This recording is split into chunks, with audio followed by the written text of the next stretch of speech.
বাংলাদেশের ৬৪ জেলার প্রাচীন মসজিদ খোঁজার যাত্রায় আজ তৃতীয় গন্তব্য নরসিংদী। শিবপুর উপজেলার কুমারদী গ্রামে অবস্থিত প্রায় ৫০০ বছরের পুরনো এক ঐতিহাসিক নিদর্শন শাহ মনসুরের দরগা ও মসজিদ।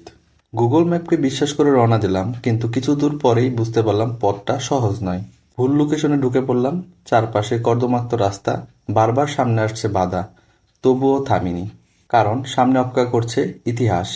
সুলতানি আমলে নির্মিত এই মসজিদটি এক গম্বুজ বিশিষ্ট চুন সুরকিতে তৈরি, যার দেওয়ালে এখনও টিকে আছে ওই সময়কার ছাপ।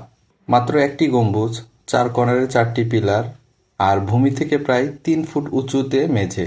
প্রতিটি অংশেই বলে দিচ্ছে প্রাচীন স্থাপত্যের গল্প।